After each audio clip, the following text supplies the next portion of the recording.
नमस्कार, sunset TV की इस विशेष प्रस्तुति में आपका स्वागत है। मैं हूं प्रियम्बरा। आज हम आपको लिए चलते हैं नॉर्थ ईस्ट के पहले बूट लॉन्ड्री में, जो पूरी तरह से ऑटोमेटिक है। तो आइए चलते हैं आज उसी के सफ़र पर।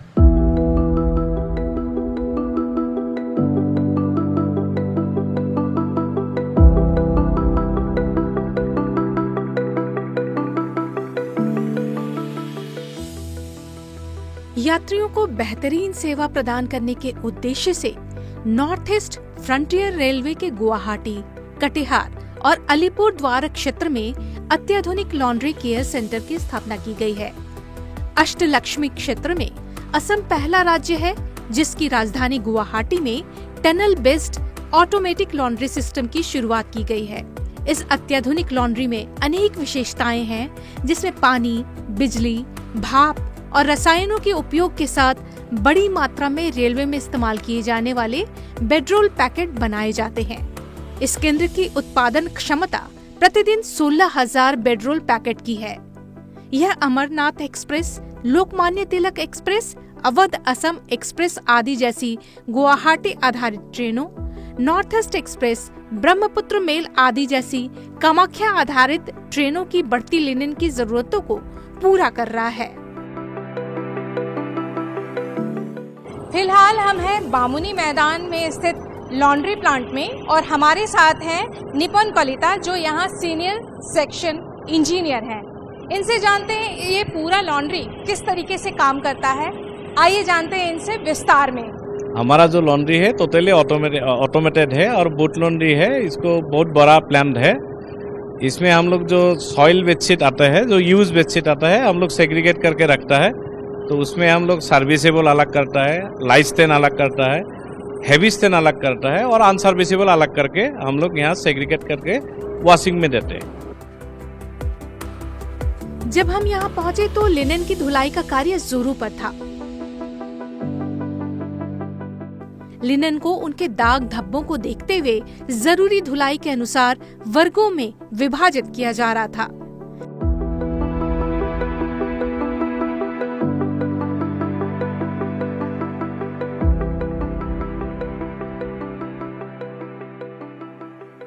दिलचस्प यह था कि यहाँ महिलाओं की संख्या पुरुषों से ज्यादा थी।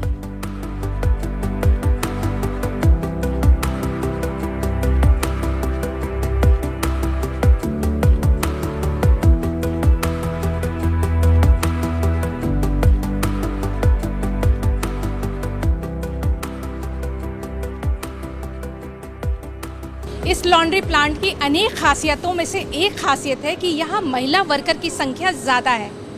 हमारे साथ कुछ महिला वर्कर हैं जो इस लॉन्ड्री में काम करती हैं। आइए उनसे जानते हैं हम कि वो क्या काम करती हैं। आपका नाम क्या है? भवानी शर्मा। हमारे यहाँ पे शॉर्टिंग होता है। जो शॉलिंग के माल आते हैं उनको मतलब चारों भागों में हिस्सा करके हम लोग बेचते हैं। उसके बाद वॉशेबल होता है, वॉश करते हैं। उसके बाद जो माल वॉश करके जो पैकेट में घुसाते हैं उनको थोड़ा थोड़ा करके हम लोग थप्पी लगाते हैं। थप्पी मतलब पैकेट में लेकर ऐसे ऐसे 12 करके 25 होने के बाद हम लोग इसको एक मतलब बोरी में डालते हैं। और उसके बाद होता है कि हम लोग जो वो बेडशीट है धुलने के बाद मशीन में अंदर में डालते हैं तो सीधा जाके वो मतलब फोल्ड हो जाता है। और ये हम लोग शॉर्टिंग करते हैं, मतलब गंदा एक साइड में और जो मतलब छीरा फटा होता है वो एक साइड में, जो ज़्यादा गंदा होता है वो एक साइड में। ऐसे करके हम लोग महिला एक गुट होके काम करते हैं। मेरा नाम मामोनी कर्मकार है और यहाँ पे हम लोग सब लेडीज़ एक साथ ही आते हैं। एक साथ ही हम लोग टाइम टेबल सब मैनेज करते हैं। सब एक साथ 2 शिफ्ट में होता था, लेकिन अभी ठंडा मौसम के लिए एक शिफ्ट में कर लिया है सबको, सब लेडीज़ लोग को। तो हम लोग एक गुट है, लेडीज सब एक साथ। एक अच्छा लगता है काम करके। सब जब मिल बांट के एक साथ काम करते हैं, अच्छा होके हम लोग एक साथ ही जाते हैं, खाना भी एक साथ ही खाते हैं। हाँ। धुलाई प्रक्रिया के दौरान सबसे पहले गंदे लिनन को तौला जाता है और मशीन के स्वचालित कन्वेयर में डाला जाता है। उसके बाद कंप्यूटरीकृत संचालन द्वारा लिनन को अच्छी तरह से धोने और साफ करने के लिए सुरंग बैच वॉशर में लोड किया जाता है। धुले हुए लिनन को वॉशर से ड्रायर में स्थानांतरित करने के लिए रोबोटिक फीडिंग का उपयोग किया जाता है।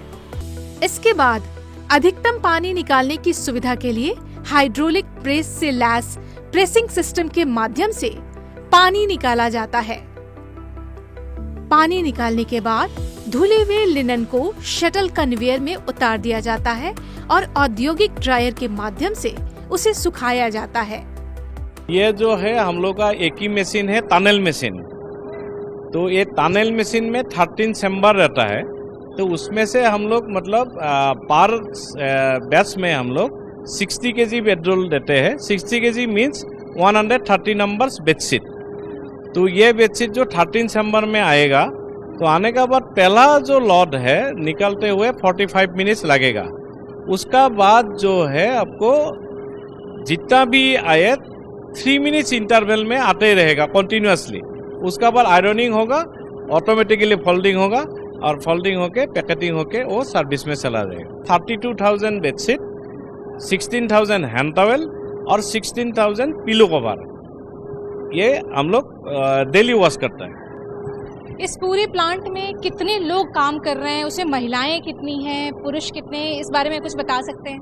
हाँ, हमारा महिला ही ज़्यादा है इधर में। फ्रंट बहुत अच्छी बात है। तो ये लोग हमारा टोटल आदमी है 70।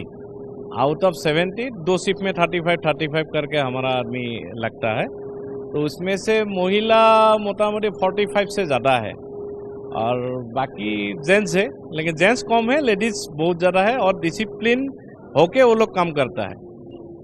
कब से इस प्लांट की शुरुआत हुई है? हाँ, ये शुरुआत एकदम नया है। 2024 1 अप्रैल में स्टार्ट हुआ था। 1 अप्रैल 2024। इस जोन में रेलवे के इस तरह का प्लांट कितना है, इस बारे में कुछ बता सकते हैं? हाँ, ये एनएफ रेलवे में तो यही प्लांट है। गुवाहाटी में जो बामुनी मैदान में चल रहा है, ये पहला प्लांट है एनएफ रेलवे में, एंटायर एनएफ रेलवे में। बाहर में कुछ होगा, लेकिन यहाँ में एनएफ रेलवे में, मतलब नॉर्थ ईस्ट में नहीं है।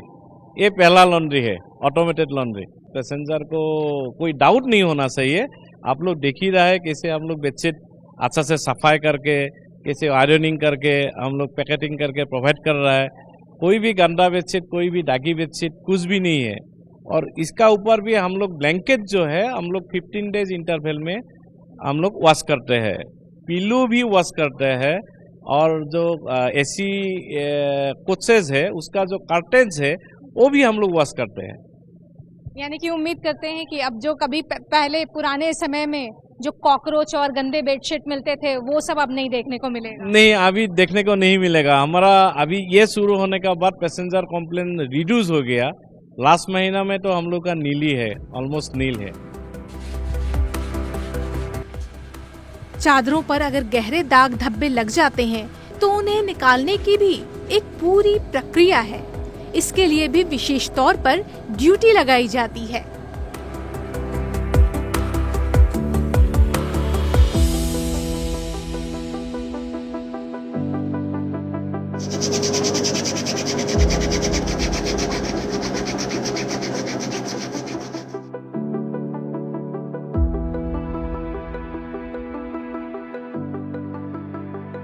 रेलवे में जो हम लोगों को पेट्रोल दिया जाता है, अगर उस पे किसी तरह का दाग धब्बा लग जाए तो उसे भी यहाँ पे साफ करने का काम किया जाता है। हमारे साथ हैं संदन दास, जो दिन भर इसी काम में लगे रहते हैं। आइए इनसे जानते हैं कि वे इस स्टेन को किस तरीके से साफ करते हैं, क्या क्या केमिकल की ज़रूरत पड़ती है। जो ये तेल का दागी हो गया ना, तेल का दागी होगा तो आपको डिटर्जेंट और ये हाइपो देने से साफ होता है। जो मशीन का धो के जो दागी नहीं जाएगा वो दागी मेरे पास आता है। उसको वो दागी मैं हाथ से सफाई करता हूँ। ये जो दागी है ना, ये ऑयल स्टेन होगा तो सबसे पहले पानी दिया जाएगा, उसके बाद डिटर्जेंट दिया जाएगा 200x, उसके बाद बिल दिया जाएगा, उसके बाद हाइपो देके उसको रगड़ना जाएगा। उसको घिसने के बाद वो जो दागी है वो हल्का होता है। हल्का होने के बाद इसको वाटर में नॉर्मल वाटर करके उसके बाद स्टीम वॉश में हम लोग डाला जाएगा। अच्छा, फिर से दोबारा से उसको धोते हैं। स्टीम वॉश 24 आवर्स करने के बाद ये जाएगा मिशिंग के में। मिशिंग में जाके उसमें प्रोग्राम है, उसमें प्रोग्राम में घूमेगा 6 घंटा, उसके बाद ही निकलता है। अच्छा, फिर वापस आपके पास नहीं आता है? जो मैडम आता है उस डायरेक्ट रिजेक्ट होता है, अनसर्विसेबल हो जाता है उसको, मतलब फट जाता है कोई तो उसको अनसर्विसेबल कर देता है, जो दागी नहीं जाएगा उसको हटा दिया जाता है। ये हर रोज कितना, मतलब दिन भर का ये काम होता है आपका? ये 8 घंटे का काम होता है। उसमें बेडशीट जितना आएगा इसमें दागी क्लियर करते जाएगा दिन भर में, और 24 घंटे के बाद ये लेके जाके वॉशर में डाला जाएगा। ऑटोमेटिक मशीन के जरिए लिनन की इस्त्री की जाती है, जो काम पूरा होने के बाद लिनन को स्वचालित रूप से मोड़ता भी जाता है। धुलाई प्रक्रिया पूरी होने के बाद लिनन सेट को संबंधित ट्रेनों में आपूर्ति के लिए बैग में पैक कर दिया जाता है। लिनन के मानकों की जांच करने के लिए व्हाइटनेस मीटर का उपयोग किया जाता है, ताकि यह सुनिश्चित किया जा सके कि यात्रियों को सबसे अच्छी गुणवत्ता वाले बेडरोल उपलब्ध कराए जाएं। ये जो है व्हाइटनेस टेस्ट मीटर, जो मैं पहले बोला था, हम लोग जो व्हाइटनेस टेस्ट करते हैं चादर का, तो उसमें हम लोग जैसे रीडिंग लेते हैं, रीडिंग लेके ये 85% से नीचे नहीं आना चाहिए। इसका मार्जिन है 85% एंड अबव। जैसे हम लोग आपको दिखा सकता है, ये जो है ऐसे करके एक बेडशीट ले लिया, बेडशीट लेके हम लोग रीडिंग लेते हैं ऐसे करके 5 जगह में हम लोग रीडिंग लेगा। 5 जगह में रीडिंग लेके हम लोग जो बेस था हमारा 74.4, उससे हम लोग डिवाइडेड करके हम लोग इसको परसेंटेज निकलेंगे, और परसेंटेज निकलने का ये आ जाएगा 85% से अगर कम आ जाएगा वो रिजेक्ट हो जाएगा, और 85% से अबव आएगा तो वो सही है। मतलब हम लोग का ऐसे भी 98% हमारा चादर को आता ही है, 99 तक हम लोगों का प्रोवाइड करता है, मतलब 99, 98 ऐसा ही होता है, मतलब इससे कम नहीं होता है हम लोग का। इतना ब्राइटनेस है, आपको समझ में आ जाएगा। क्या आप जानते हैं कि ये पूरा प्लांट काम कैसे करता है? आइए जानते हैं कि इस पूरे प्लांट का संचालन कैसे होता है।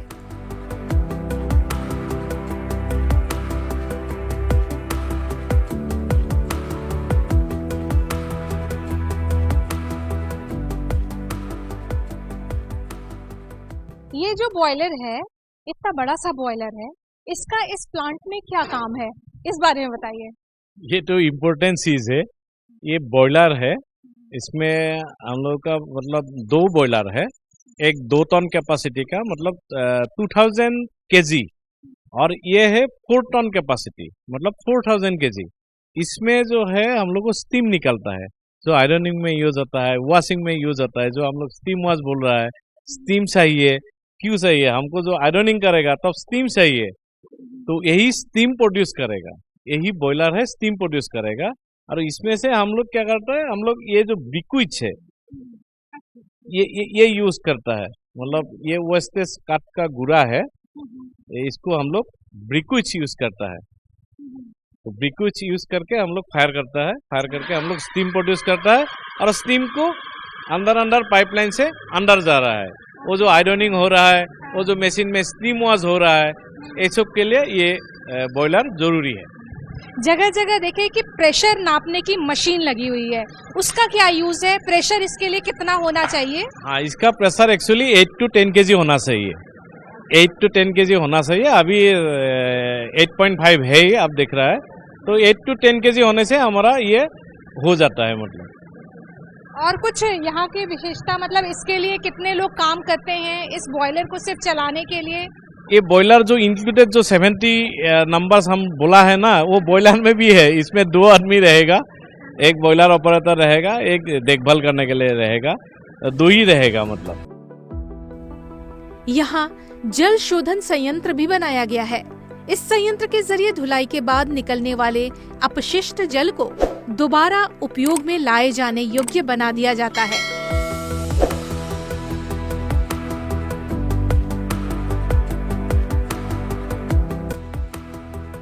कह सकते हैं कि यात्रियों को स्वच्छ और स्वास्थ्यकर बिस्तर उपलब्ध कराने की NF रेलवे की प्रतिबद्धता को पूरा करने में मशीनीकृत लॉन्ड्री की स्थापना एक महत्वपूर्ण प्रयास है। एनएफ रेलवे के अधिकार क्षेत्र में आने वाले अन्य स्थानों पर भी मशीनीकृत लॉन्ड्री स्थापित करने की योजना भी है।